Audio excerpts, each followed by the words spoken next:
Yes, sorry about that, Mr. Moore. My Lord, before the short adjournment in response to my Lord Justice Nugee's rather sharp question about the pay award and whether, if the pay award had been in compensation for the diminution in the employer's contributions to the defined benefit pension scheme, it would nevertheless, on our case, not have been from employment. There was a point that I made and a point I omitted to make. The point that I omitted to make is a point on the facts, really, which is that everybody got the pay award, whether or not. Including those in the DC scheme. Including those in the DC scheme. And the terms of the DC scheme would not alter to the detriment of the employees. That's what I thought. So I was addressing you in relation to Tilly and Wales, and I have 4 points really. I hope I can deal with the first two relatively briefly. Kerner and Nagel, your Lordships and Ladyship have indicated that you've read already. Case in which I appeared against Ingrid Simler QC, as she then was. I had rather wondered whether she would make a brief last appearance in the Court of Appeal today. It concerned employees who were being to be transferred from a company with a defined benefit scheme to a company without one. On the transfer, their rights to continue to participate in the DB scheme were extinguished for the reasons set out in para 50 and 51. It's one of the exemptions to TUPE or future. It is one of the exemptions to TUPE, exactly so. But their accrued rights were unaffected. A payment is made to employees after discussions with the union. It's very similar to our case, save that here, of course, there's no suggestion that Mr. Brotherhood had no continuing right to participate on the same terms as he always had done. The discussion that's relevant is at paras 82 to 87 of the First-Tier Tribunal decision, which we adopt. Sorry, this is we're looking at Kuehne and Nagel in the FTT. The first tier, that's right. Right. So that's at Authorities Bundle 212. Yes. On tab 18. You wanted 82 to 87. Yes.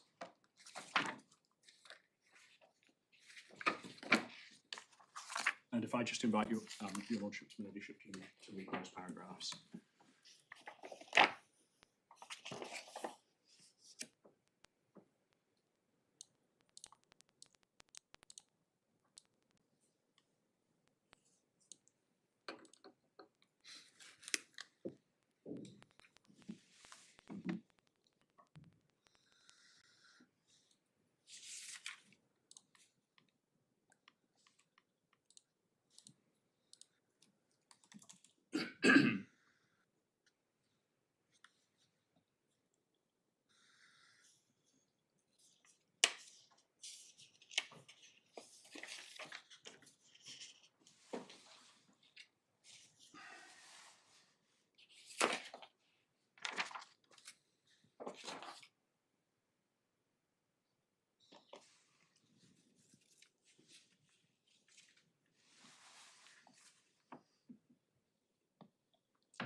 Yes.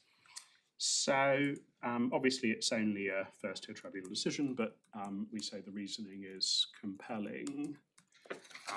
You see the same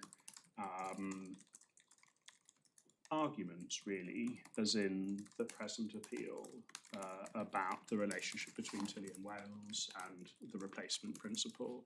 And you heard me say, the very first thing I said really was that all roads ought to lead to Rome, and in our respectful submission they do.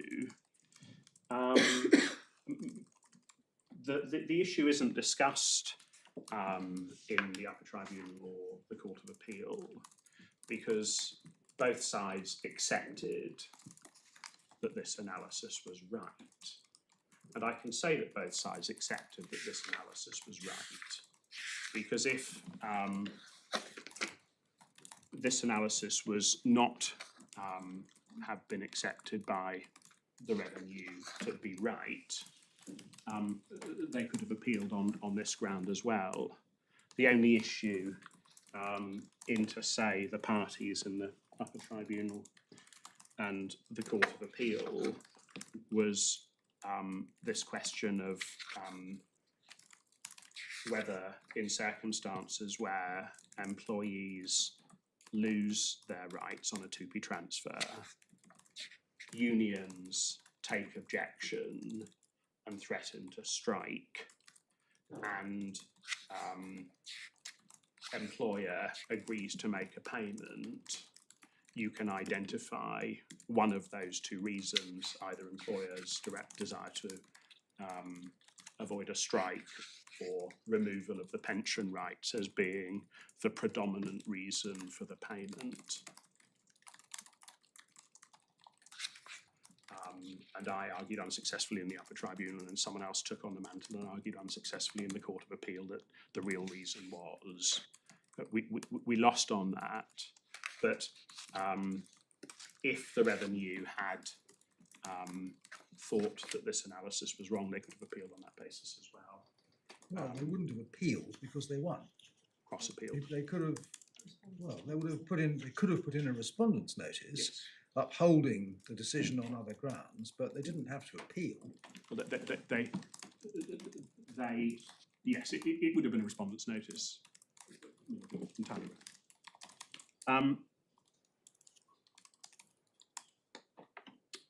So we say powerful reasoning, and you take what you want from the fact that it wasn't argued above that.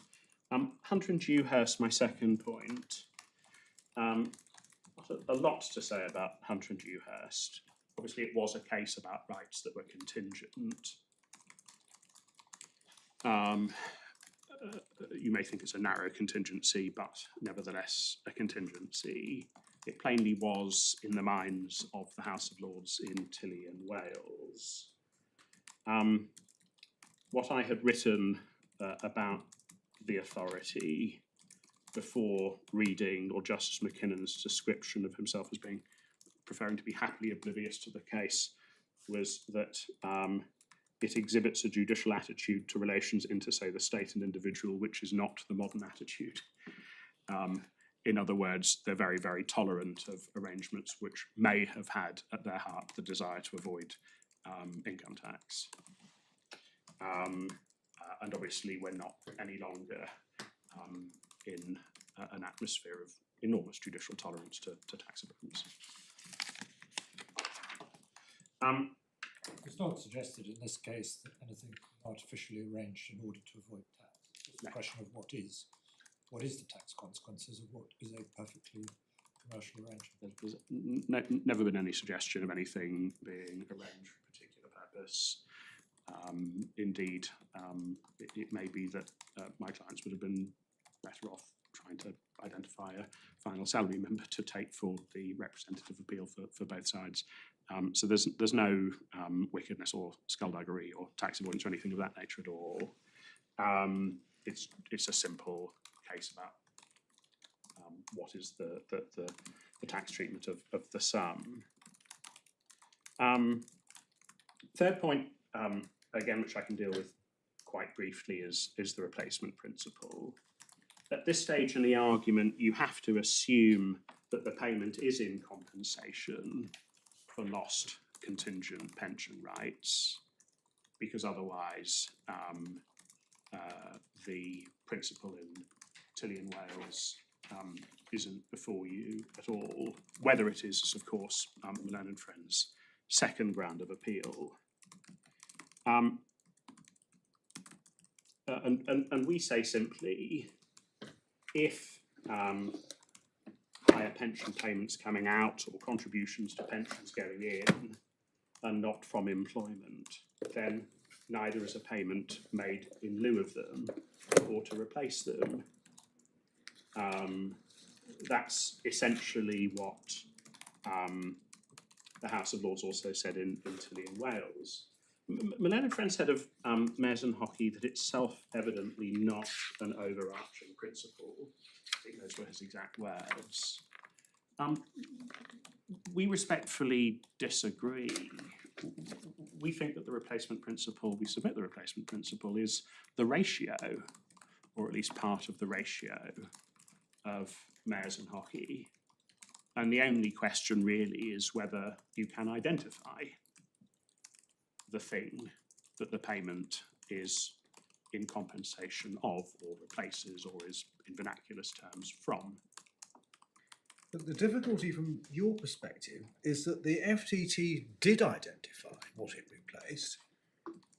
And what the FTT judge said at para 124 is that the facilitation payment replaced the lower earnings which the employees would suffer if they wanted to maintain the same level of benefits. Now, Yes. that was her finding. Yes. The Upper Tribunal said that that was a finding to which she was entitled to come. No, I don't respectfully No, I thought they agree did with say. that, Thought they that did second say that. proposition. No? So, can I? I mean, it's a perfectly proper point, obviously, for your lordship to put to me. I was going to deal with it when I dealt with ground 4. All right. But you've also heard my submissions before lunch. I gave you a number of reasons why we say that the finding that of the First-Tier Tribunal, which claim you did make, that the payment was from lost salary is unsustainable. The same Edwards and Bairstow challenge as we succeeded on before the Upper Tribunal. You'll recall, my lord, that what I said was that all of the primary facts were common ground, Yeah. dispute, that you do have this procedural curiosity in relation to ground 4, where we succeeded, which was an Edwards and Bairstow challenge to that finding in substance. We succeeded, and my learned friend hasn't appealed that. And what I said to the court was that rather than taking some meretricious point about the fact that my learned friend hadn't appealed in relation to ground 4 on which I'd succeeded below, the right answer was for you to treat the facts as being largely live before you, reflecting the fact that although the FTT found as it did, helpful to my learned friend, the Upper Tribunal found as it did, helpful to me. I'll show you in due course what the Upper Tribunal found, but I can't, with respect, accept the way in which your lordship puts it to me. That's plainly what it says when it's dealing with the replacement principle, but you also have to look at ground 4. Can I ask a different question? If I wrote it down correctly, you said that neither the pension payments coming out of the scheme, nor the, I think, employers' contributions going into it are quotes from employment. Therefore, whatever it replaces, the facilitation payment is not from it. Now, I understand the pension payments coming out are taxed to income tax in the same way as earned income, but they're not earned income. They're taxed under a separate head of what's now ITEPA. Separate part of ITEPA. Separate part. And you can see from Tilly and Wales that even back then they were taxed as pensions and annuities separately from earned income. Yes. So I understand that bit. Yes. Employers' contributions going in. Yes. Now, because I assume it's a registered pension scheme. It must be, because Yes. otherwise, I don't think there's actually a finding of fact that to that effect, but that's the entire structure of it. There is, I think, an express statutory exemption for employer contributions to a registered pension scheme. Yes. But if it wasn't for that, if an employer puts money aside for the benefit of an employee during their employment and as part of the terms on which they're employed, it would be taxable remuneration, would it not? But for the fact of the specific statutory exemption, yes. And that is one of the reasons why we say, once my learned friend has accepted that a payment in commutation of accrued pension rights is not from employment, it must follow that a payment in commutation of contingent pension rights is also not from employment. But that doesn't quite meet the point my Lord is putting to me. But shall I be a bit Can blunter? Can I be a bit blunter? Yes, your employer's contributions to a pension scheme are pension rights, and they're taxed in a particular way. Yes. But you only get the pension because you're employed. So in a Yes. sense, the entirety of your pension arrangements flows from your employment. Yes. Why is it wrong to say simplistically, if the employer is willing to put less money, which is how you want to characterise it, the employer wants to put less money aside for you, that's something which is employment related. Why is that simplistic way of looking at it wrong? I understand, as I've said, that there is an express statutory exemption for perfectly understandable reasons why contributions to a registered scheme are not in fact taxed as employment income. But I think contributions to an unregistered scheme are Yes. in principle That's subject right. to tax. You So would can't- expect could- it to be. So you can't divorce occupational pension arrangements from employment. They are part of what you get as in return for your employment. So I mean, everything my Lord puts to me is we respectfully say, plainly right. It's right of accrued pension rights, and it's right of contingent pension rights.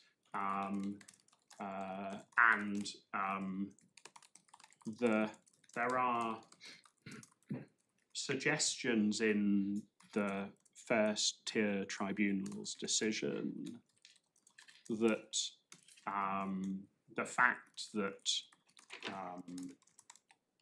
these contingent pension rights will only be enjoyed if the employee carries on working for E.ON means that they have the quality of reward for future remuneration. But the difficulty with that argument is Tilly and Wales, really, which says in respect of accrued pension rights that they're not from employment, and therefore a payment and commutation of them is not from employment. So that would be my first answer to my Lord's question. My second answer to my Lord's question is a different articulation of the replacement principle. So the provision that my Lord is suggesting to us is in the bundle. I think it's section 609 of ITEPA. And it says that an employer's contributions to a registered pension scheme are exempt from income tax. And the logic of ITEPA is that you don't tax them on the way in because they get taxed on the way out. So it's a tax deferral and an exemption on gains whilst they're in, limited exemption on gains whilst they're in the pension scheme, but they're taxed you on get the way exemption on out. contributions in, both employer and That's right. employee. You get exemptions on Gains whilst subject they're to the annual allowance. You get Yeah. exemptions on income and gains while it's there, but you tax everything coming out, subject to tax-free lump sums. That's right. That's And that's different from if you just put money aside to buy an annuity, because if you buy an annuity, some of it is capital and only some of it is income. So that's right. And that's the basic bargain. That's the basic architecture. Absolutely so. The second answer that I was going to give to my lord was that if a payment is exempt going in, a sum that replaces that exempt payment going in is also exempt. So that's what I want to explore, because there is obviously a real difference between an employer putting money into a scheme, which doesn't go into the employee's pocket, although it funds what does go into his pocket subject to income tax in due course, and an employer putting money in the employee's pocket today, during employment, instead. And is it necessarily the case that the fact that the first one is exempt means that the second one has to be exempt? Well, it's the points my lord is putting to me are no part of my learned friend's case. They never have been, but I'll attempt to deal with them. It's a curiosity that my learned friend's client has never said that this facilitation payment is free of income tax. Its case, or it is sought to tax the payment as being from employment. There is, of course, another possibility, which is that the payment is caught by the pension parts of ITEPA. And I've been wondering about this in the First-Tier and in the Upper Tribunal. And last night, my junior looked at the point, and it's not clear to us. I say we're very happy to hand up a note on the point, but we're not. But the tax charge that's before you. We're not being asked whether it might have been open to assess the facilitation payment as a unauthorised payment from a pension scheme, or anything like that. Or an authorised payment. Or an authorised payment from a pension scheme. That's not the question before us. The only question before us is, was it from employment? So yes, that's absolutely our point. So you can't assume that the fact that on our case the facilitation payment is not from employment, that it logically and necessarily follows that it's outside the charge to income tax. It might well, the sort of broad architecture of ITEPA, my lord, as you were putting it to me a couple of minutes ago, that because a payment in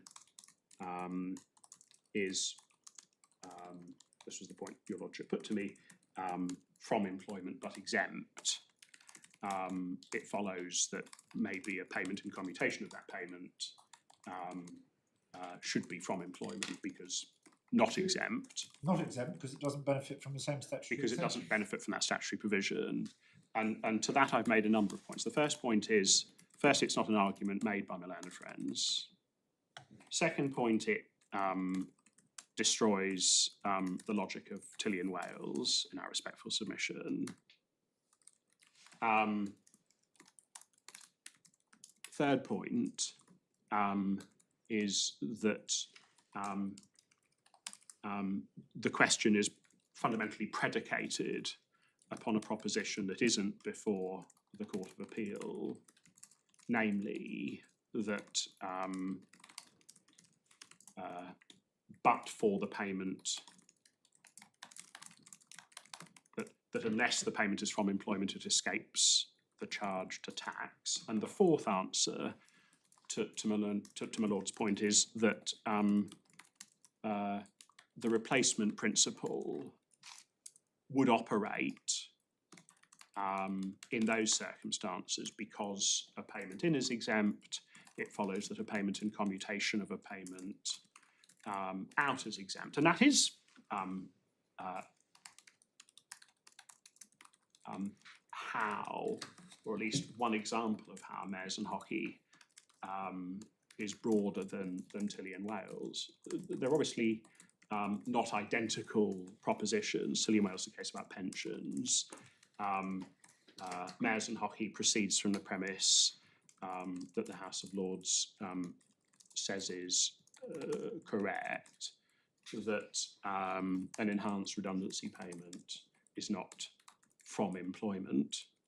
You might well think that a redundancy payment is plainly from employment, but the House of Lords says it's not from employment. And what the House of Lords says in Mayors and Hockey is that a sum paid in commutation of a payment that is not from employment is also not from employment because of the replacement principle. And I say that that is, in our respectful submission, clearly a good answer to the point your Lordship is putting to me. Thank you.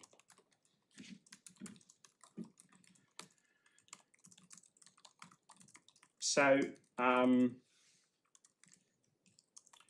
was making the point that I just really finished making the point that we say that Mayors and Hockey is self-evidently an overarching principle. So respectfully, we disagree with my learned friend in relation to that point. We say it's part of the ratio of Mayors and Hockey.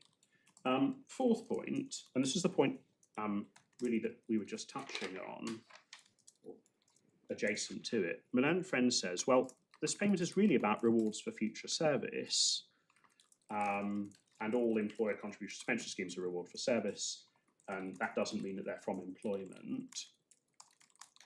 This payment replaces those contributions. It's very important, we say, that the court bears in mind that there is a separate source for pension contributions. There is a something else in the language of Laidler and Perry that my learned friend took you to this morning. Sorry, you said separate source for pension contributions. Did you mean that? Well, separate source in the sense of not in a technical tax sense of source, but rather in the sense of it of them being taxed under a different part of ITEPA. Sorry. You're referring to pensions payments there, not pension contributions. Yes. Well, so the architecture of ITEPA is to treat. I was just Yes. querying Sorry. your use of the word contributions. Milady, you're entirely right. I wrote that submission before having the longer discussion with my Lord or Justice Nugee a second ago, and So the right proposition is there's a separate source of charge for pension payments. there's a separate source of charge for pension payments out. Yeah. And part of the architecture of ITEPA is to exempt payments in from charge to employment income tax. Otherwise, the statutory architecture is defeated.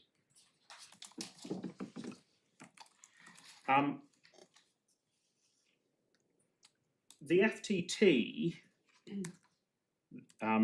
so those were my 4 points. The FTT deals with the matter in para 105, which it might be helpful to have up. And it's at page 126.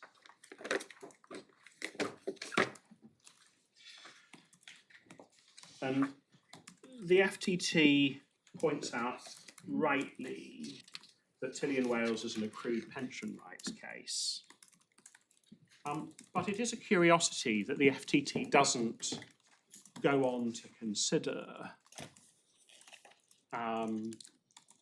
how far the Tilly and Wales principle runs. It doesn't give any reason for distinguishing what I've been calling contingent entitlements from accrued entitlements. It just says this is a different case. Tilly and Wales is about accrued, and this is about contingent. So certainly the reasoning of the FTT, we say respectfully, isn't particularly compelling. So what do you say that what you call the Tilly principle is? So so we say that the principle in Tilly is that the ratio is neither a pension nor a sum paid in commutation of it is the profit of an office. A pension's a distinct subject matter for tax purposes. Right. That's what what Viscount Simon says, with whom Lords Atkin and Russell agree. And the points that my Lord Justice Nugee were putting to me a minute ago might be points for the Supreme Court if the case goes to the Supreme Court. But that is the ratio we say of Tilly and Wales. Well, I So think it's you what have the to go answer further, against don't you? You say, if I've understood correctly, that neither a pension nor a sum paid in commutation of either present or future contingent rights to a pension is from employment. We say plainly the ratio of Tilly and Wales only extends to accrued rights. Well, because I'm just contingent trying to, rights- I'm just trying to get from you what you say the principle is. The principle, and this was a point I was going to go on to make. The principle we say plainly extends to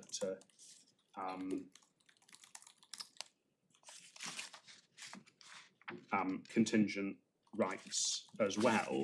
Well, it might or might not, depending on what the principle is. That's what I'd like to identify the principle. Well, so the ratio is that a payment made in commutation of accrued pension rights is not from employment. The principle of Tilly and Wales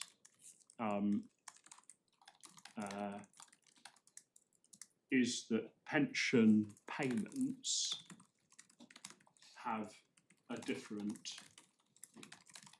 source.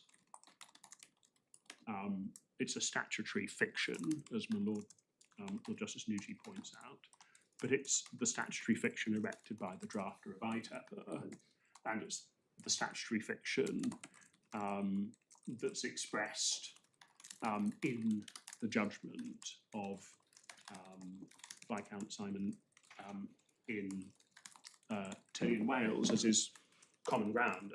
I don't differ from how my learned friend sought to articulate the ratio of Tilly and Wales.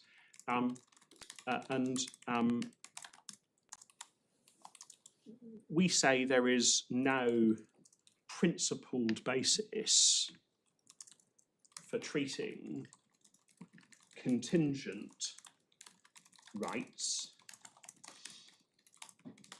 differently from accrued rights.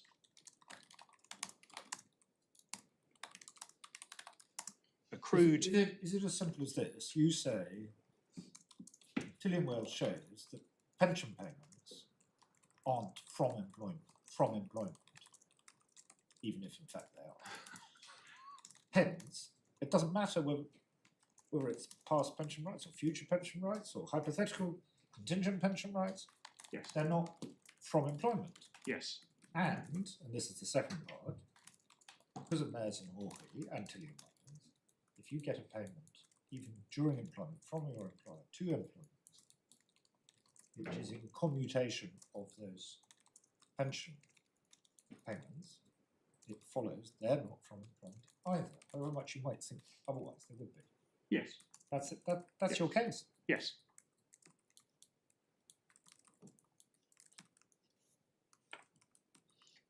So to be, Slightly embarrassing that, my lord, you put it better than I have, but yes. but one element of that is that I think you are saying that Teddy and Wells is, you agree that it's a form of the application of the replacement principle, Yes, I do. which is a submission made by Mr. President. Yes, it's we would say it's a subset, if you like, of the replacement principle. That's a helpful way of characterising it. The replacement principle covers pension. The consequence of application of the replacement principle is that pension payments are not subject to tax under the employment income parts of ITEPA, either because they're not from employment or because they replace a payment which is exempt. Lord Justice Nugee's point. It's a curiosity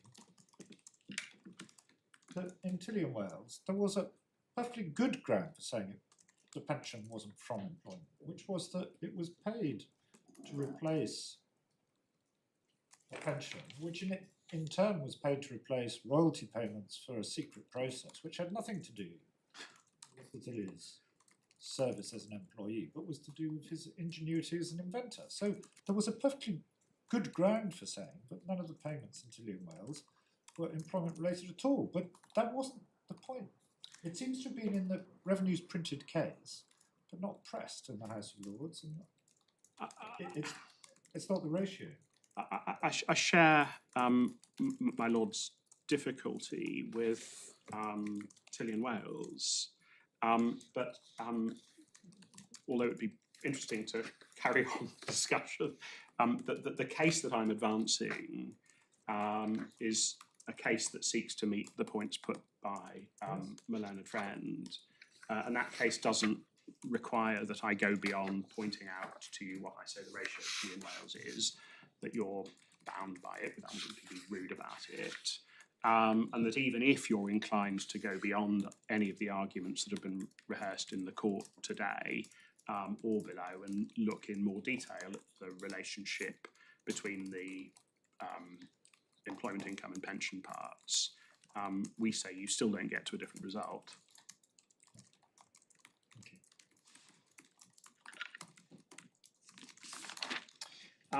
So I've shown you how the first tier deals with it or really doesn't deal with it. Can I show you how the Upper Tribunal deals with it? That's at it's at paras 58 to 59 and also 62, and it might be useful to look at 62, which I think is at page 74. 75, I beg your pardon. Paragraph 62. 62. This is the paragraph that my learned friend described as fairly coherent. It's the spectrum paragraph. The spectrum paragraph, that's right. I was planning to try and rise to that challenge.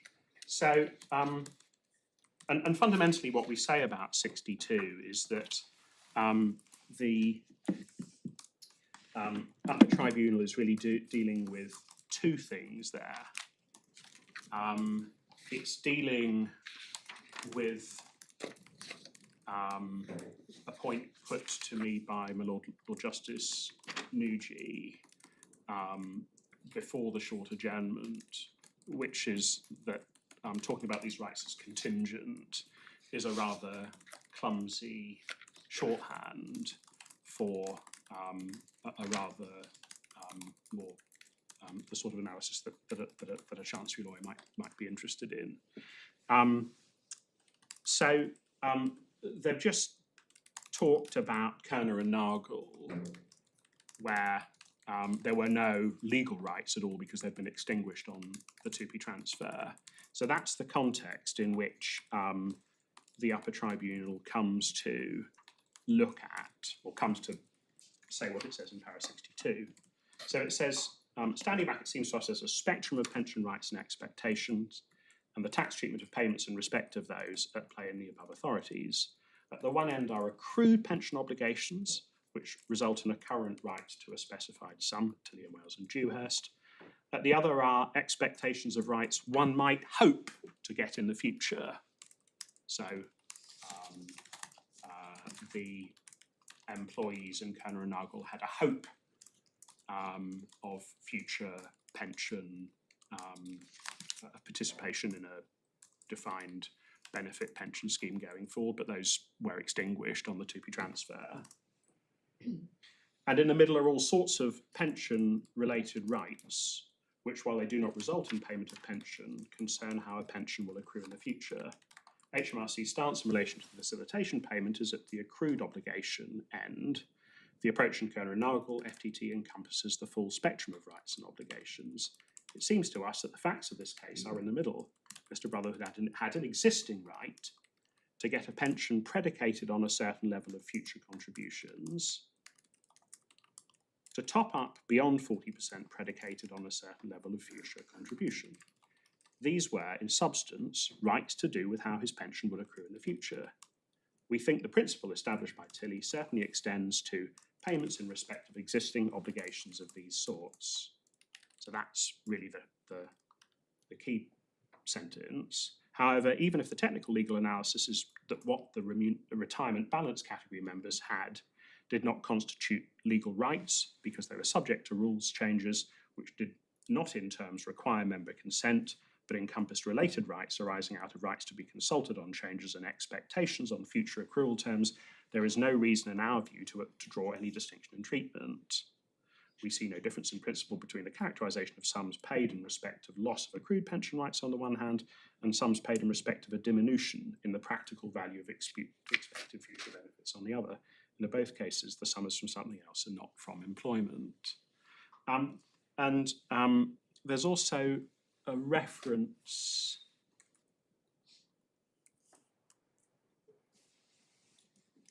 I think in that paragraph to footnote 4. I'm just trying to see it in the paragraph. Footnote 4 is at the end of that page. 2, 3, it's very, very small on my...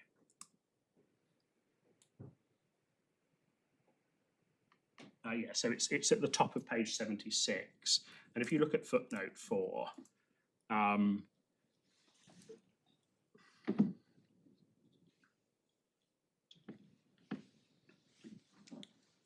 the short answer is they didn't really know. Pension law is so complicated that they didn't know whether or not they needed member consent to do this, and they thought it would probably be sensible to get it just in case. They had a power of amendment, but powers of amendments in pension schemes are subject to a number of constraints, and there are legal risks involved in any amendment which takes away your pension accrual rights even for future service. That's the point.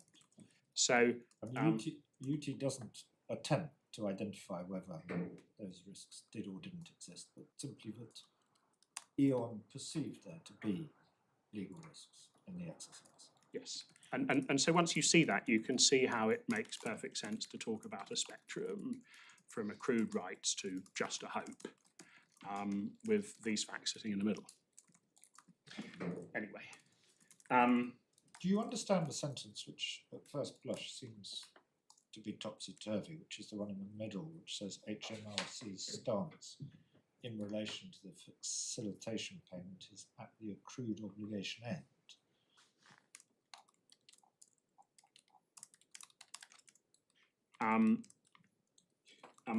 We would submit that that what's meant there by the Upper Tribunal is that it wasn't suggested by HMRC that this was a Kerner and Nagel case where there was no right, just a hope. And so it looks more like accrued than a mere hope with no possibility of legal remedy. There is another explanation that they say their position is that only accrued obligations engage Tilly and Wales. Well, that certainly is what. The submission that actually made to them, as I understand. Well, that's the submission that's made to you here. That's Malone and Friends' principal ground of appeal. And for our part, we can see no principled basis for distinguishing between accrued and contingent. When the Upper Tribunal says that Mr. Brotherhood had an existing right to get a pension to top it up, that is in itself contingent on his continuing to work for E.ON, isn't it? Yes, that must be right. I mean, that point obviously has a flip side as well, which is that the notion that the facilitation payment is from employment has to stand with the fact that lots of employees left even before they received the facilitation payment, but after becoming entitled to it. But in the case of those employees, they suffered no detriment to their accrued rights, no loss of prospective rights. That's right. They just got the payment. They got the payment. It's so the point cuts and plainly cuts both ways. We say it can't be said to be from employment. You say, well, it's also a little at odds with the notion that it's to compensate for a loss of or for the diminution in employer contributions, which as common ground was the purpose of these changes. But the point my Lord is putting to me is plainly right. So I mean, we don't just seek to explain Paras 62. We also rely on it and adopt it. We say that not only is it unkind to describe it as barely coherent, it's actually very good analysis and compelling. Can I just understand, insofar as it talks about a spectrum, in this case being in the middle of the spectrum, if I understand your case, it applies wherever you are. Is that not the case? Can you explain? What the lady is putting to me, we respectfully say is a question of fact. So in Kerner and Nagel, No, I'm not asking about the facts. you're asking me about you're whether relying on, essentially relying on what paragraph 62 says. Yes. And I'm trying to understand Well, what you get from it. Well, we get from it, in particular, the sentence that we see no difference in principle between the characterisation of sums paid in respect of loss of accrued pension rights and sums paid in respect of a diminution in the practical value of expected future benefits. That's the key sentence in that paragraph. There is no reason to draw any distinction in treatment. That's what we get from the paragraph. But the reason why I say it is a question of fact is because in circumstances like those in Kerner and Nagel, where your pension rights are stripped away and there's a threat to strike, you do have what the High Court and then the Court of Appeal described as two indissociable reasons for the payment. A different first-tier tribunal in Kerner and Nagel might have said that the source was the loss of the pension rights. Obviously, that was the position I was urging on the first-tier tribunal, and so I don't think, Milady, we would accept that the principle has as its consequence that Kerner and Nagel is wrong. Fundamentally, if you are at the Kerner and Nagel end of the spectrum, where you have no right, the employer doesn't believe you to have a right, you don't believe yourself to have a right to contingent pension benefits, putting it crudely, it's impossible to say that a payment made in those circumstances, if you lose the hope of contingent pension benefits, will necessarily be from the pension rather than from employment. It's a question of fact.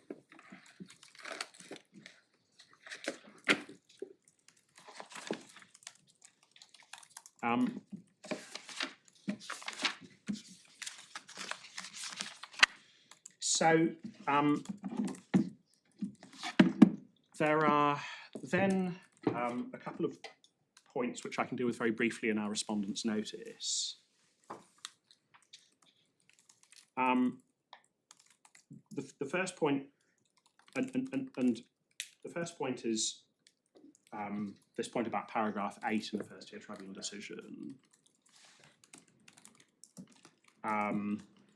You've seen that, but it's at core bundle 105. My learned friend very properly took you to it. And the point is really only relevant to the court if you're against me, in essence, that you should treat the facts as being live for the reasons that I've given and don't propose to repeat. But we say that whatever the correct reading of that sentence in paragraph 8, the sentence I therefore had no jurisdiction to make findings of fact and law about those facilitation payments, it's clear that the First-Tier Tribunal didn't make findings of fact about final salary members. It both failed to make findings of fact, and having failed to make findings of fact, it failed to analyse, to consider what the consequences of those findings of fact would be had it made them. So, at an analytical level, the FTT just ignored that final salary members could not buy themselves out of, could not ameliorate the fact that their pension rights had become less valuable.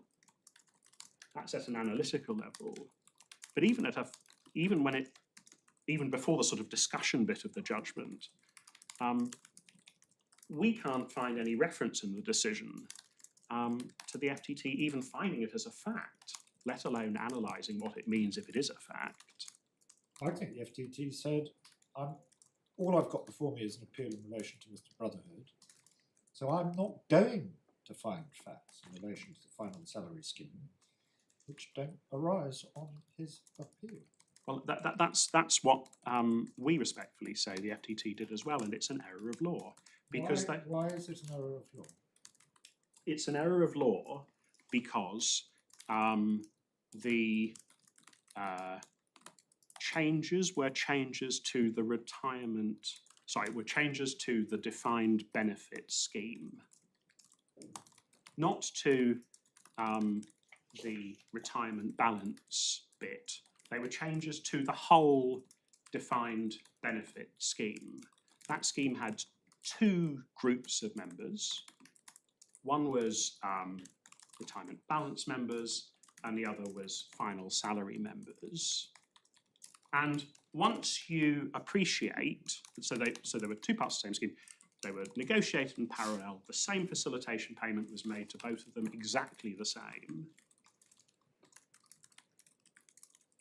Once you appreciate that the final salary members could not mitigate or ameliorate the consequences of the cuts to the value of their future pension benefits,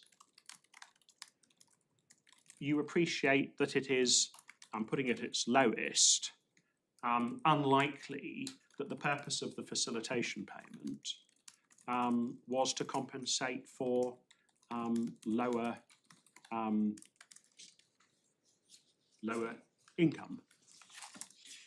the lower income in consequence of the amelioration that they couldn't do. But that assumes that the characterisation of the facilitation payment has to be the same for both final salary and retirement balance members, but the changes weren't the same. The changes weren't the same precisely because the final salary members simply had their future accrual. Lord, I don't need to go that far.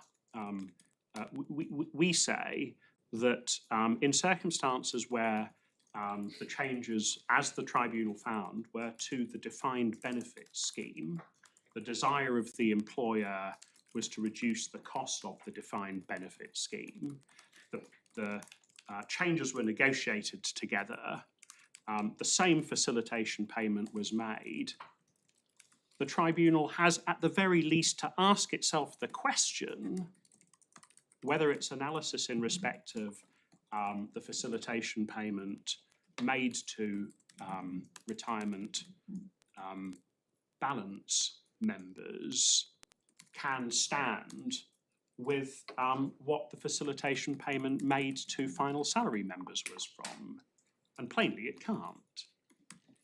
It could just be that there's a different tax treatment in relation to two lots of members. That's not the right question, respectfully. The right question is, what did the facilitation payment replace?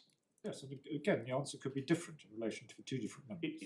It theoretically could be, yes, but you can't move from the fact that it might have been different to the conclusion that it is irrelevant because it might not have been different. And obviously we say, and we make the point with some rhetorical vigour, that it is not just relevant, but very relevant. But the only point that I need to make is that once the tribunal decides it's not going to look at this stuff, it's made an error of law. Because for the same reason as, my lord, you put to me, it might not be relevant, we say, well, it might also be relevant.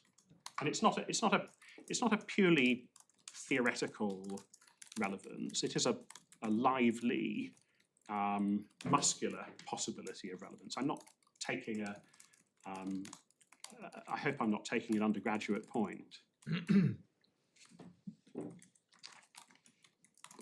you. And can I just show you what the Upper Tribunal says about this?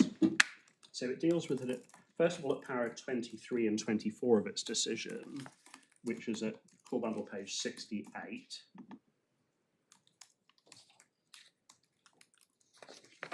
So I should say that the Upper Tribunal agrees with my learned friend that it wasn't saying we're not going to look at final salary members, rather than the way in which we read it and my Lord Justice Nugee reads it.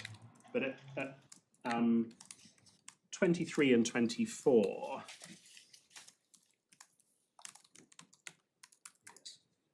and then it picks it up again at paragraph 86,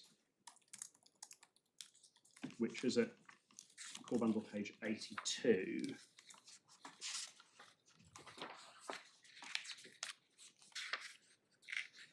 I just invite you to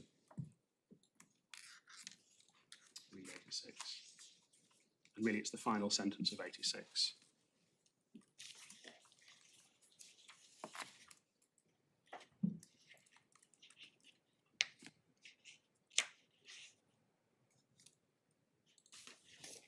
Yes. My learned friend's answer to this point is to say, well, it just goes to weight. That's what he says in his supplementary skeleton at paragraph 4. Respectfully, we disagree with that. We say there's a difference between, on the one hand, weighing the facts and reaching a permissible conclusion, which plainly is not an error of law, on the one hand, and deciding that you will not consider facts that are relevant So you never do the weighing exercise, which we say plainly is an error of law.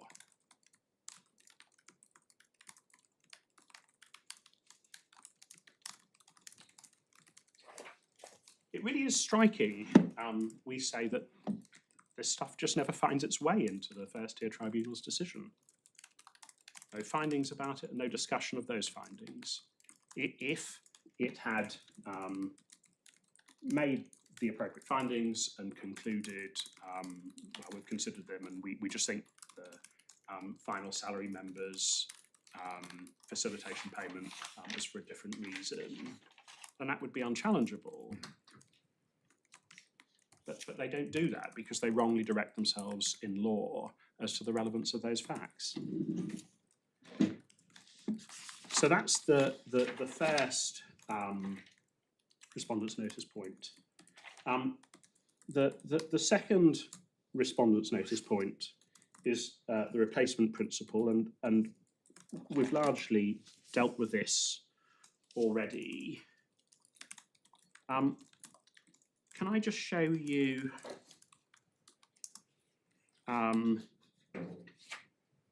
now para 109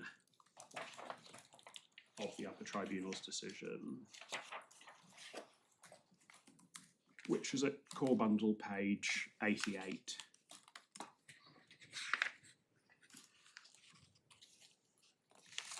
Yes. I mean, it is, again, I don't want to take a technical point about the limited nature of Miranda Friend's grounds of appeal. I don't invite you to allow or dismiss his appeal on that basis. But I do say that he can't just ignore para 109, which says that the facilitation payment was compensation for the adverse changes being made to rights and expectations in relation to his pension arrangements. And once you proceed from that premise, it clearly, we say, replaces a payment that was not taxable as from employment. You say replaces a payment, again, what is it replacing? The payment into the So notional future as I contingent. understand your overarching submission, which both your respondents' notice points you say supports, is that the focus should be on reduced employer contributions. Putting it as briefly as I can, the only thing that you know is going to happen in consequence of these changes is that the employer will make lower contributions. That is the purpose of the scheme. And that is what the payment was from. And no other explanation survives a perversity challenge, because the ways in which employees react to it or might react to it are 6 months later and cannot cast light on what the facilitation payment is from. Why can't you characterise what the payment was for? Was compensation for the adverse changes being made to the employees' rights and expectations in relation to pension arrangements, namely that it would cost someone in Mr. Brotherhood's position 12.7% if he wanted to stay at the 40% level as opposed to 8.7%, and if he was only wanted to pay 8.7%, he would get a lower accrual. Now, none of that involves any question of how much the employer does or doesn't put into the scheme, or what it will or won't cost the employer. It looks at it from the employee's point of view without having to decide what he or someone in his position actually does. He's given less valuable options. What's wrong with that? He has a less valuable set of rights, Yeah. and that we say is entirely consistent. They're two sides of the same coin. The money doesn't drop out of the sky.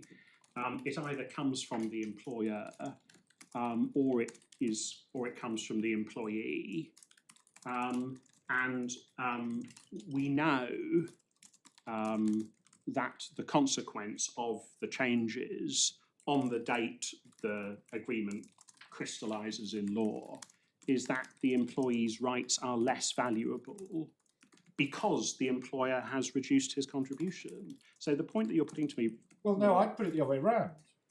The employer's obligation to fund a defined benefit scheme is a balance of cost obligation, both by usually contract and always by statute. In other words, the employer has to pay whatever it costs, and sometimes it doesn't cost them anything because the investments have done so well and the interest rates have gone so high that actually there's more than enough money in the scheme already, and sometimes it costs them a lot because of the alternative. But it's not that you get lesser rights because the employer puts in less. It's because your rights are lesser that the employer's funding obligation is less onerous. My Lord, respectfully, no.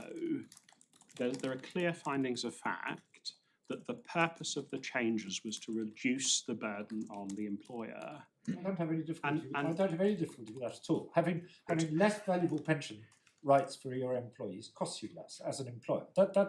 Yes.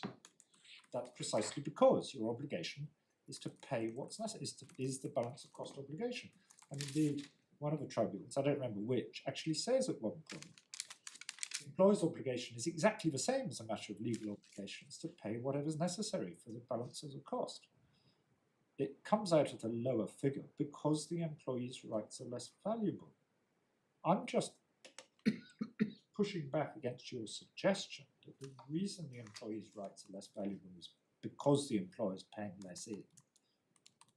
I don't think that's how it works at all. I think it's because the employees get less generous accrual that the employer has to pay less in.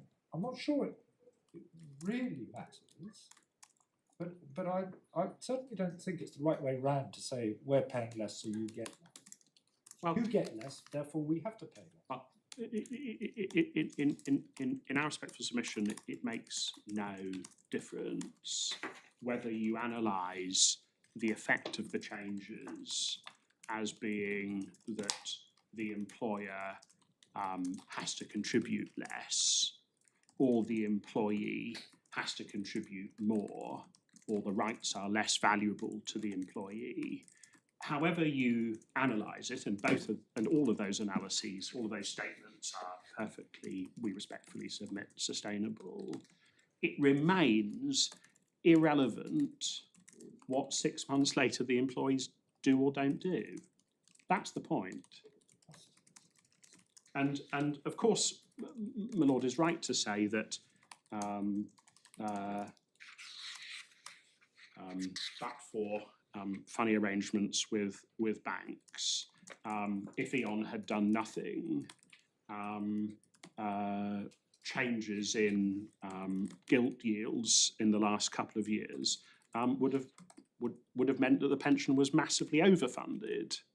But you have to have regard to the actuarial evidence at the time. That's the premise from which you have to proceed, we respectfully say. Can I ask you a slightly different question about this whole replacement principle? We've got the Upper Tribunal at paragraph 44.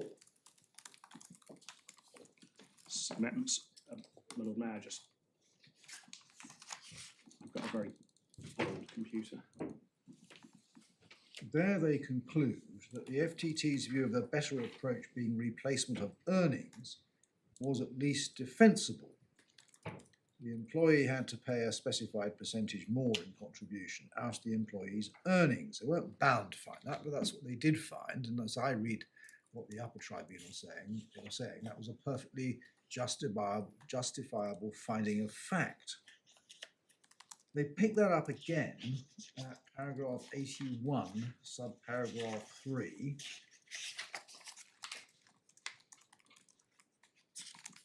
The FTT's conclusion that payment was for employment arose in the following context, where the FTT had, and if you drop down to 3, accepted the idea that if the facilitation payment was replacing anything, it was intended to replace the additional salary Mr. Brotherhood would have to pay into the scheme. And when you go to 83, where they're now talking about where they think the FTT went wrong, one of the reasons they give in the last sentence is that presumably the error, arose, although to a lesser extent, because of the FTT's earlier conclusion regarding the replacement principle. The better view on what was being replaced was it was employees' salary. But they said earlier on that that was a perfectly permissible finding. So why is it an error? My lord, you heard me, you heard my learned friend say that there is an infelicity in the way in which the Upper Tribunal deals with the replacement principle in Tilly and Well, Wales. it's more than that, it's an inconsistency, isn't it? On the one hand, they're saying the FTT was perfectly entitled to fine as it did, and on the other, they're saying it was wrong. And you also heard me say that all roads should lead to Rome, and in the Upper Tribunal's decision they don't. And so I entirely accept the point, my lord, that you're putting to me. There is an inconsistency in the Upper Tribunal's decision, but there are also, and I was just about to go on to make these really, there are a number of points in the Upper Tribunal's analysis of ground 4 where it makes, we say, justifiable criticisms of the First-Tier Tribunal's approach to fact-finding, and we say that the Upper Tribunal identifies the First-Tier Tribunal as having misdirected itself in law in a number of instances. And the appropriate thing for the Court of Appeal to do is to look at those and take a view about whether or not you agree with them or not. And it's unfortunate that those issues haven't been fully argued before you, but there's not much we can do about it with one on ground 4, and my learned friend ought to have appealed, and he hasn't. Can I just ask you another couple of questions about this section of the Upper Tribunal's judgment? I'm now going back to paragraph 82.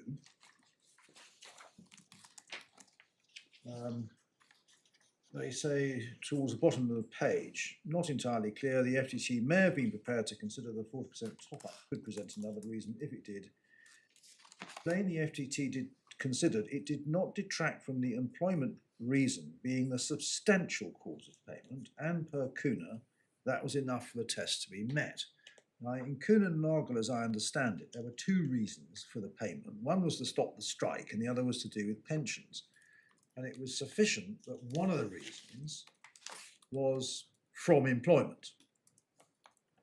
That's what this court. Broadly, that's broad. I mean, there are differences actually between what the different judges in the Court of Appeal say, but broadly that's right, yes. So if I go on to the next paragraph, 83, they say the finding the payment was in relation to a change in the future conditions of employment, and not therefore also or alternatively in relation to something else, is clearly vulnerable to challenge. Now, are they at that stage ruling out 2 reasons as a possibility? On one reading, that is what they're doing. They're saying, well, even if this was a reason, it's not good enough because there might have been another reason.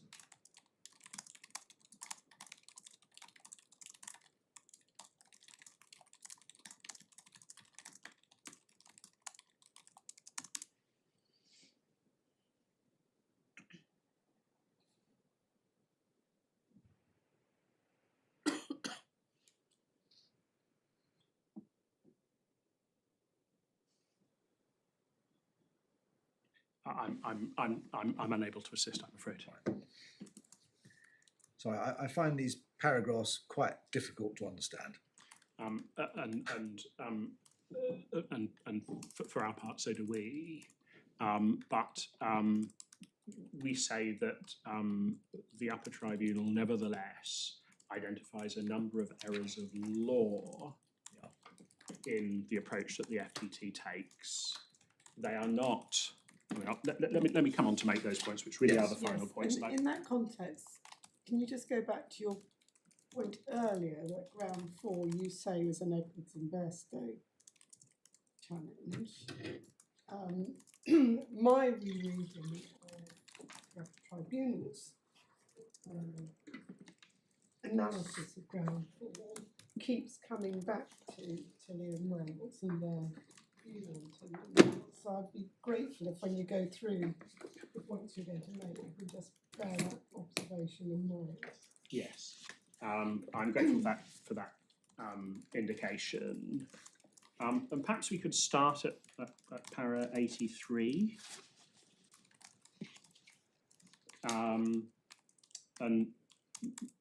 Lord Justice Lewison directed me to the first sentence, that if the court just reads the remainder of that paragraph.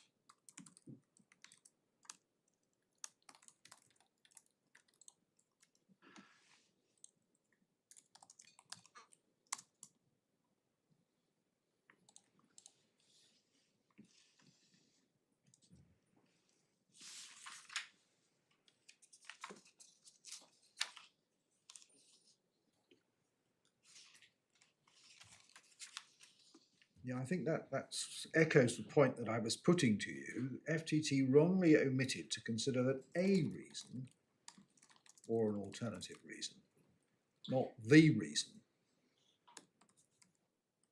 I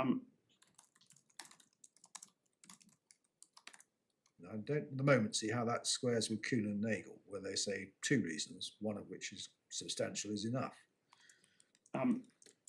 Well, I remain unable to assist. I regret. The remainder of the paragraph. In the remainder of the paragraph, the Upper Tribunal, we respectfully say, is not repeating that the First-Tier Tribunal wrongly analysed Tilly and Wales in its view. It is saying that the fact that the Upper Tribunal, the fact that the First-Tier Tribunal wrongly analysed Tilly and Wales infected the way in which it arrived at findings of fact.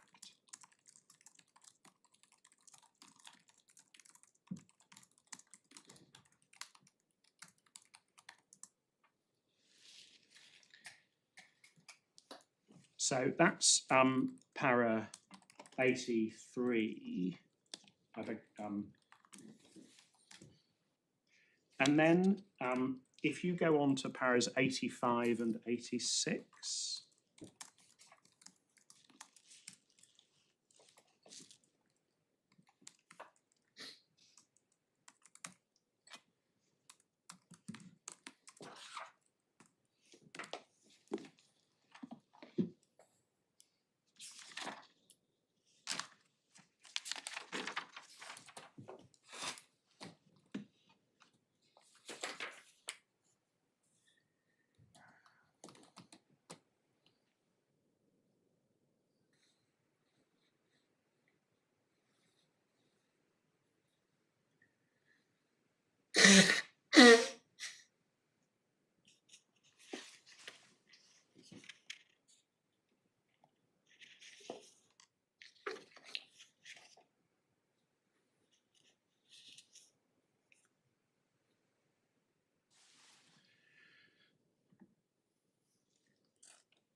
So there you have the Upper Tribunal's, well, the second sentence of 85 fundamentally is endorsement of the point put to me by my Lord Justice Nugee a few minutes ago, that the final, looking at it from the perspective of the employee. Then they go on to discuss the relevance of final salary members receiving the same facilitation payment, and they arrive at some conclusions which don't seem to be challenged before you. Then they talk about the composite. My learned friend used barrister's license to describe them as roughly equal, but in fact there are 1,400 in the final salary category and 1,100 in the balance category. And then they make the point that at the end, the point you've already seen about the relevance of overlooking final salary scheme members. Yeah. And then if you go on to, so 89, we therefore agree with E.ON that the FTT had law its analysis of payments from employment. Then if you go on to 96,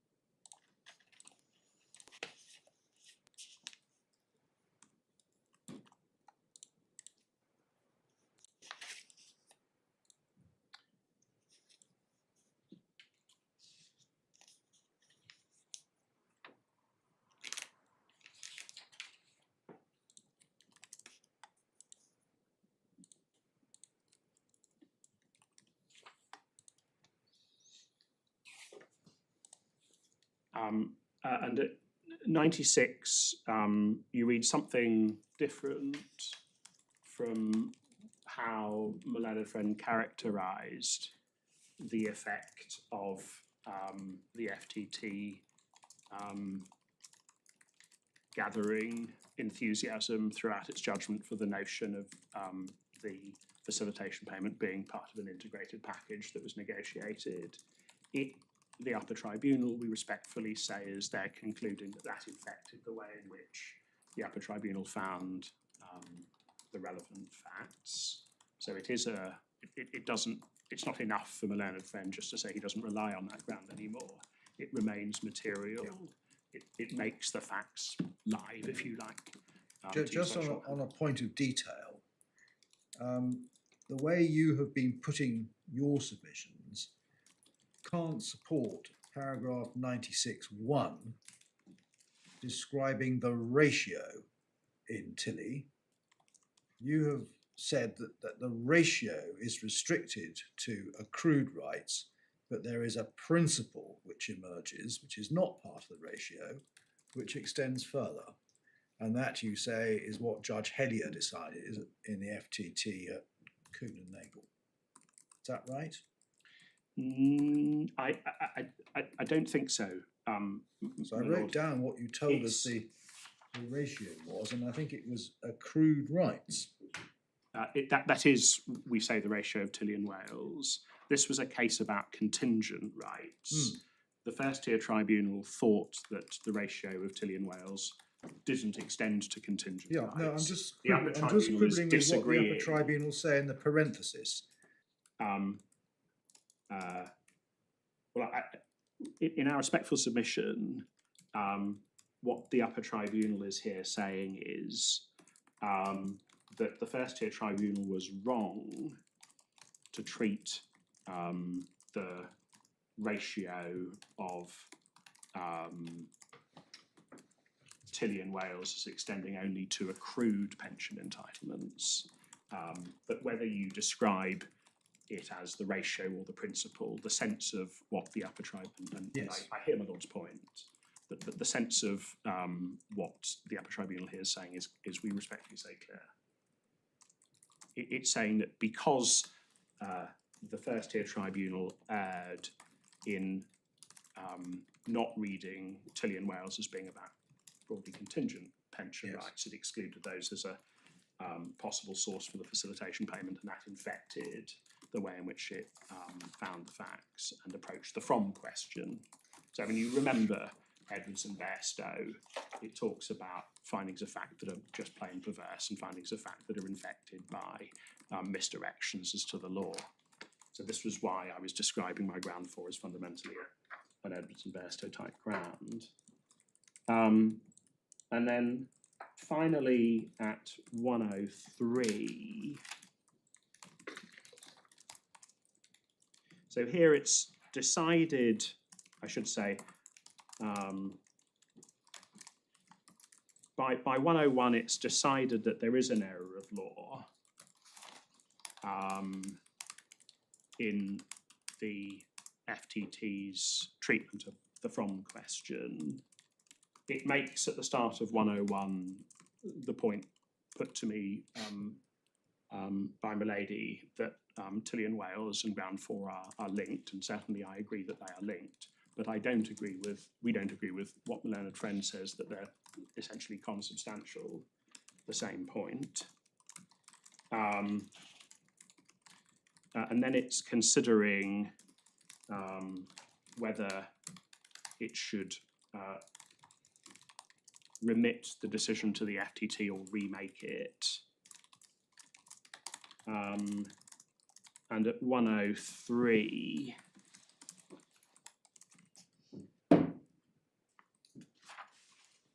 it says from about a third of the way through that paragraph, after the hyphen, the FTT did not identify any other underlying facts which supported the conclusion that payment was from employment. It's difficult to see what basis, as Mr. Morn points out, apart from assertion, the FTT had to say the payment was an inducement to provide future services on different terms. No, just understand. The pension, this entire passage of the Upper Tribunal's decision sets up a dichotomy between the payment being compensation for adverse pension changes. Pension changes compensation is their phrase. Adverse pension changes. Between that on the one hand, and an inducement to provide future services on a different basis. Yes. But why is that a dichotomy? They're exactly the same thing. The pension changes are, as my lord pointed out quite a long time ago, only in relation to future service. So when you say I'm compensating you for changes to your pension, brackets, for future service, what you're saying is I'm changing the terms on which you're going to be employed in the future. And in return, I'm giving you compensation. Now, the particular change is a change to your pension. But that doesn't stop it from being an inducement to provide your future services on less generous terms. So why does the Upper Tribunal think they're different things? They're the same thing, aren't they? The Upper Tribunal thinks they're different things because that was the predicate upon which the appeal was argued before it. The Lord had put to me all sorts of, if I'm allowed to say, that they're good points about the nature of the decision in Tilly and Wales, and some rather finer points about the architecture of ITEPA. But those points have never been argued by my learned friend. My learned friend's case has always been these are payments for future service, and we've said no, they're payments from employment. And it's because of the way in which the case was argued. Revenue put their case in their statement of case. We have to answer it. They say future service. We say no, they're payments from employment. They have a different source. The source is the, to use that term vernacularly, the source is the pension parts of ITEPA, Income Tax, Earnings and Pensions Act. So that's why, although the points my lord is putting to me are entirely right. There is no real-world antithesis. The reason why the Upper Tribunal is approaching it in the way in which it was is because that's how it was argued before the Upper Tribunal. It's been puzzling me. I know that something's been puzzling me throughout the case, and I think I've finally persuaded myself what it is, which is that I don't, as I've made clear, really see there being a difference between saying, I'm changing your pension rights and I'm going to give you a compensation for it, and I'm changing the terms on which I'm going to employ you in the future and I'm going to give you the compensation for it. They're both true, and they're not different things. They're different ways of saying the same thing. Your case, as I understand it, is it doesn't matter that the pension comes from employment and from future service, because it's got the label pension on it, it fits in the Tillian Wales box, and it follows from Tillian Wales, not technically ratio but principle, that it doesn't get taxed as employment income. That's your case. And that doesn't seem to me to be answered by saying, do we say this is a change to our future employment terms on which you're going to be employed, or do we say it's a change to pension? Because I think it's both. Well, and Mr. Bradley's case, as I understand it, is Tillian Wales doesn't go that far. It only applies to exchanging your past service rights. And if you're talking about changes to future service rights, including future pension rights, it doesn't fit within the box.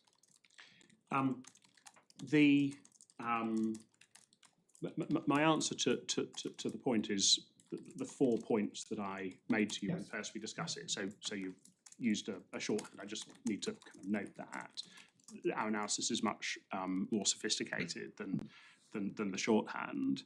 But all we can do as you can only respond to the appeal that's put. We have to respond to the points that are put. But in the real world, you're absolutely right that accrued pension entitlements in the real world, certainly accrued occupational pension entitlements, are rewards of employment. And those payments, when they come to you in the real world, are from employment. And that's true of accrued pension entitlements. Your employer paid them into your pension pot because you were working for your employer. And so in the real world, they're from employment. But what is true of accrued pension rights is also true of contingent pension rights. I would prefer, as my lord said, to use the term future pension rights. They're not contingent interests that are in the Chancery sense at all. They're simply things, if you carry on working, you will continue to accrue more pension. Yes. Well, and the payment is, because if you carry on working, you will accrue more pension, but on a less generous basis. It will either cost you more or you'll get less than you have hitherto. Yes. Yes. The points Mid was putting to me are all I don't disagree with any of them, but you have to. I mean, the points really put in Tillian Wales, they have different sources, and the architecture of ITEPA requires you to treat them as antithetical to one another. I do understand the way in which you put it, yes, thank you. But I don't understand this dichotomy that the Upper Tribunal sets up and then answers. Well, it's because, and there are traces of this in still traces of this in my learned friend's skeleton before this court, that my learned friend's point, perfectly reasonably, was these are for future service. Well, they plainly are. And in the real world, that's plainly true. But fiscally, what you have to unpack is the consequence. And the fiscal consequence, if they are not from something else, going back to Laidler and Perry, is that they are from employment. So we have to point to the something else from which we say they are from. And the thing that we point to is the reduced contributions by the employer or the reduced value, looking at the world through the eyes of the employee, amounts to the same thing. And once you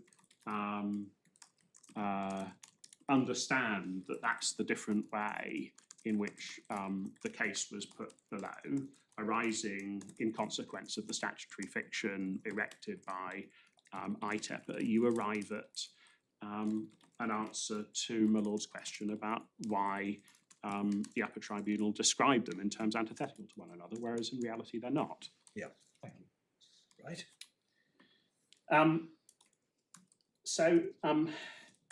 Just rounding off really, my learned friend says in his skeleton at paragraph 19, rather boldly, that the only difference between the FTT and the Upper Tribunal was its analysis of Tilly and Wales. That's at para 19, as I say, and at para 23, that the Upper Tribunal rejected all of E.ON's other grounds of appeal. And we say that that's, on any view, not what the Upper Tribunal has done in its treatment of ground 4.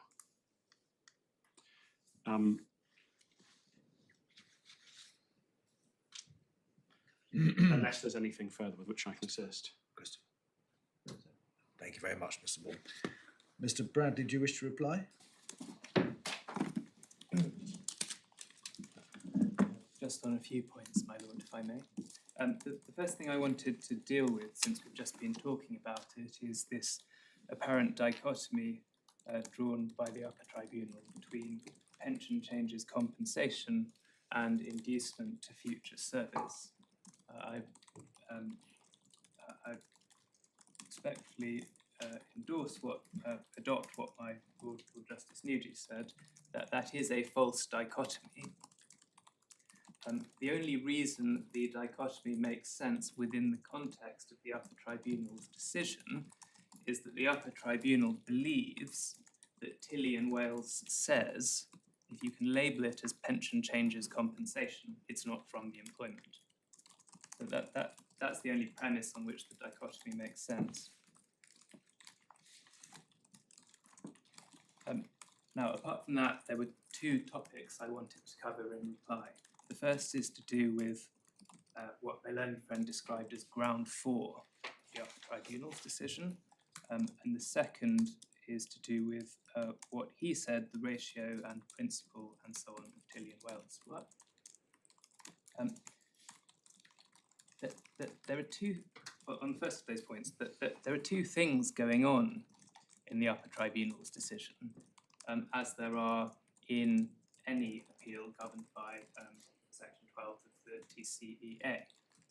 First is, the Upper Tribunal asks itself, is there an error of law? If there's no error of law, appeal dismissed. If there is an error of law, then the Upper Tribunal has to go on and either remit or remake the decision.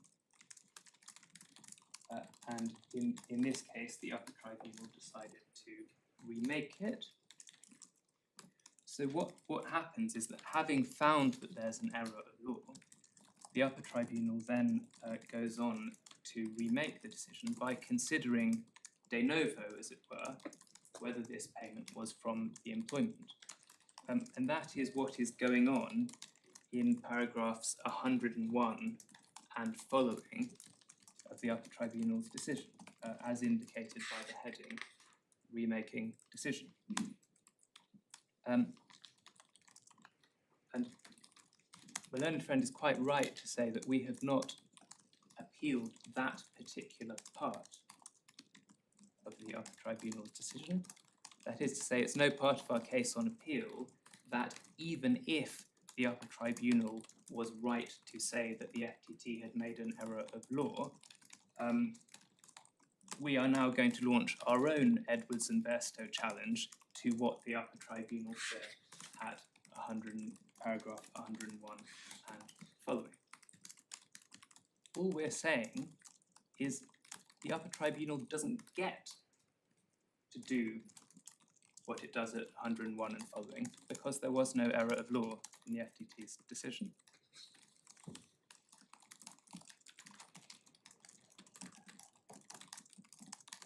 But that does also mean, in my respectful submission, that my learned friend can't take comments from that that part of the Upper Tribunal's decision and use them to suggest that the facts are somehow live, or that there were errors of law in the FTT's decision identified by the Upper Tribunal beyond just the point about Tilly and Wales. In giving permission to appeal, the FTT, I don't think itself thought that there was an Edwards and Bairstow challenge. The grounds 2 to 4, which include, I think, ground 4 as the recorded in the Upper Tribunal, are all about Tilly and Wales.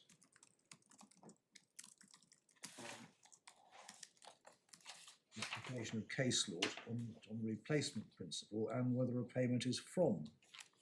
So it's not to do with the pure Edwards and Bairstow type challenge.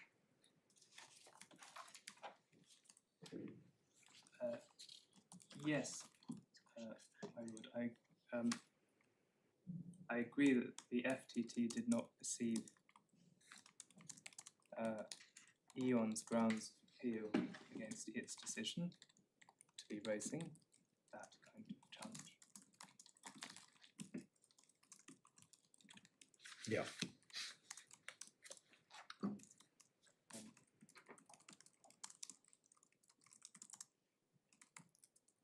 So that was so my point on the scope of ground 4 really is everything from paragraph 101 of the Upper Tribunal's decision onwards. We don't really care about that much. If it was right that there was an error of law in the FTT's decision, that's the end of the case. We lose. If it was wrong that there was an error of law in the FTT's decision, well, it doesn't get to remake the decision.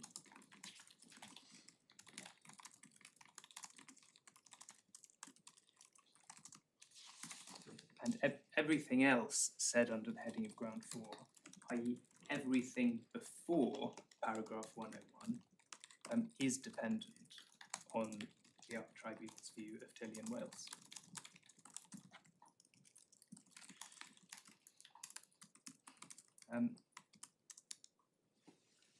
Then,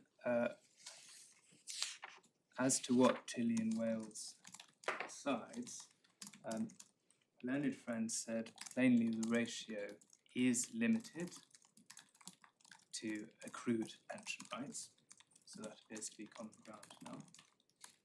He also agreed that it is just an application of the replacement principle, so that seems to be common ground as well. Then, when asked, well, all right, if you accept that that is the ratio, what is the principle? I think his answer was the principle is that pension payments have a different source, different parts of Schedule E, different parts of IT.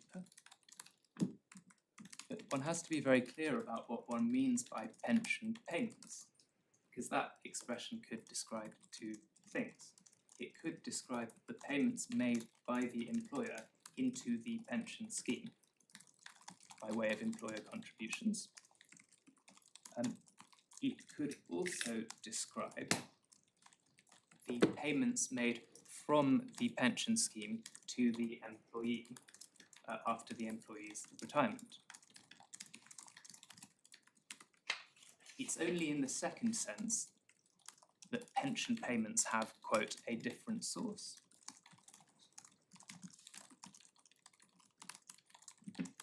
Pensions in payment, in other words. Yes. So there's a separate And when you say source, you actually mean different head of charge. I just mean different charging provision, my lady, yes. It's a different part, I take that, isn't it? Pension payments. Yes, And previously a different head of Schedule E. of Schedule E. So it's only those kind of payments from the scheme after retirement that have a different source. And it's only those pension payments in that sense that were an issue in Tilly and Wales. There was no question of any employer contribution in Tilly and Wales. the pension was a pure contractual promise.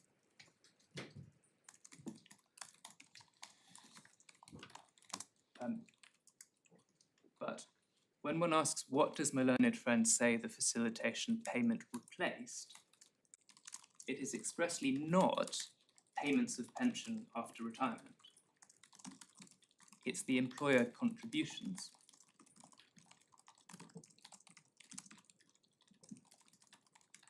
And so it's very hard to see on my learned friend's understanding of Tilly and Wales and on his own case as to what the facilitation payment replaced, how Tilly and Wales assists him at all.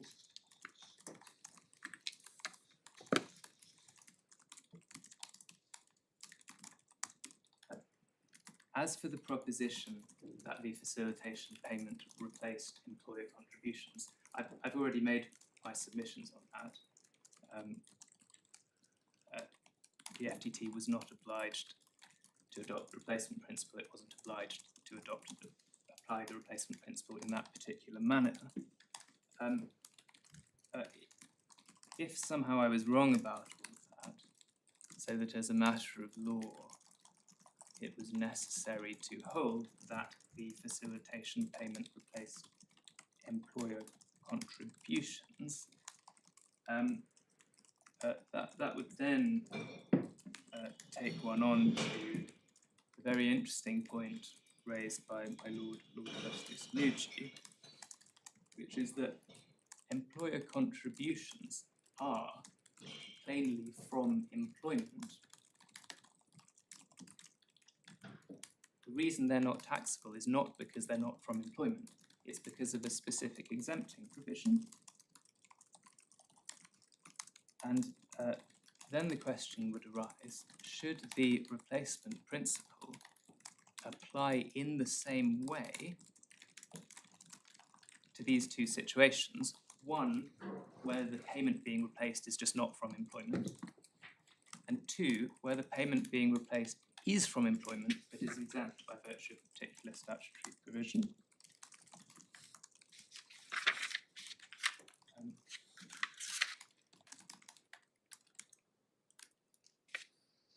And it's hard to see why, at least in the case of this particular exemption, the approach should be the same, because of course the logic of the exemption in section 308 is that when your employer makes a contribution into a pension scheme, you don't see that money until you're retired.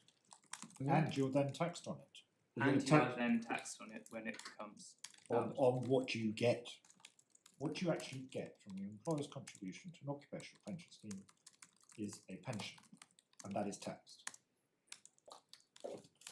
And what section 308 says is that no liability to income tax arises in respect of earnings where an employee's employer makes contributions. So it seems to assume that otherwise there would be earnings. Yes. And am I right in thinking with unregistered pension schemes, which are funded, there is a tax charge on contributions by employers into unfunded? I mean, most unregistered schemes aren't funded for this reason, but if they are funded, you don't get any tax benefit, and the employee is charged to tax on the benefit of the employer's contribution going into the scheme. Is that right? That's right, my lord. Or another way of putting the point is that absent section 308, an employer's contribution to a registered pension scheme in respect of an employee would just be chargeable as earnings. That's why you have to have an exemption for it.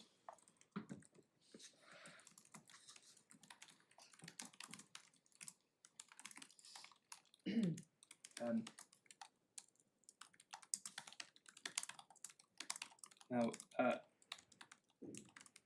learned friend, I think, had 4 answers to that point.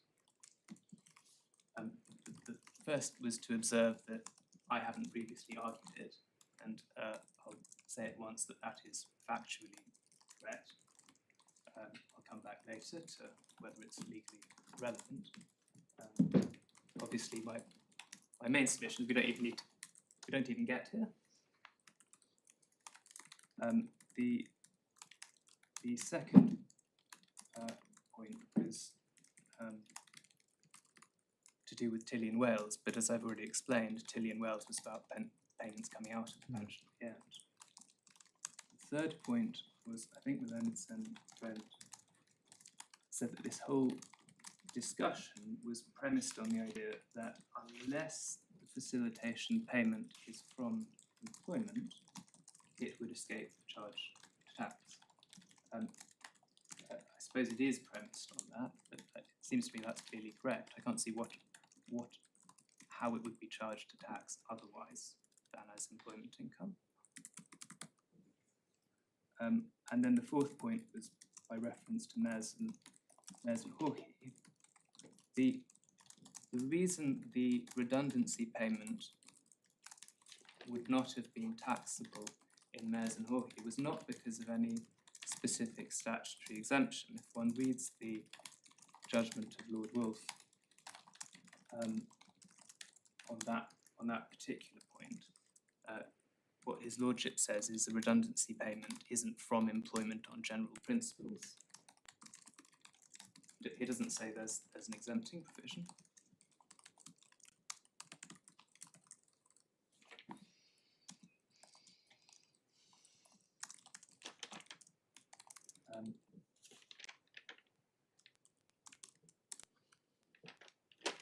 Now, as I said, this isn't a point I've taken before, so I should be clear about that.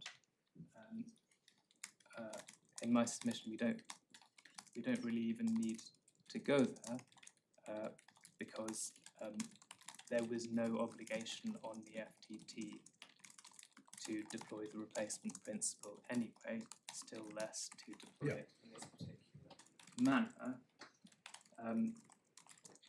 Seems to me it is essentially a point of law. I think I'll having accepted that I haven't raised it before, I'll perhaps leave it to your lordship. Sorry, what is a point of law? Replacement principle or the word meaning of from?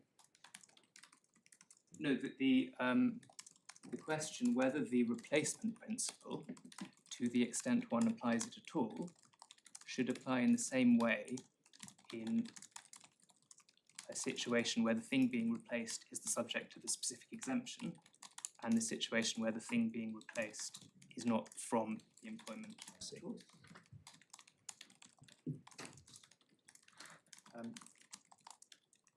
I think the minimum I should say for the sake of my clients is that,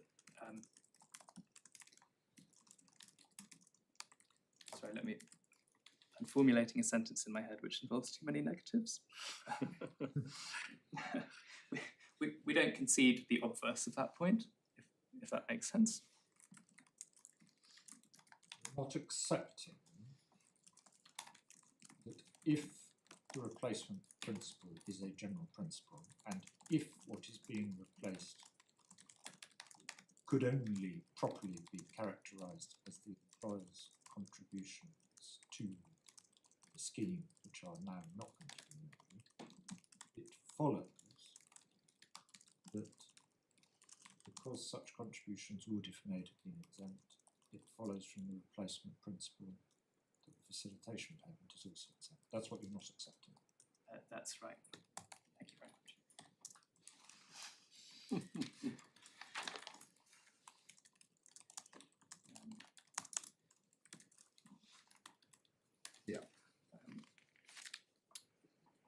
And unless there's anything else I can help with, those are my submissions in reply. Thank you very much, Mr. Bradley. Well, thank you both very much for your very interesting arguments. It will not surprise you to learn that we will reserve our judgments. You will get a written draft in the usual way. That comes with a strict embargo, which means what it says, so can only be distributed to the authorised list. The receipt of the draft is your opportunity to correct our English, but not our reasoning, and we would hope within the light of the draft you will be able to agree an order disposing of the appeal. If you can't agree a form of order, please make short written submissions and we will make the form of order that we consider to be appropriate. Thank you both very much.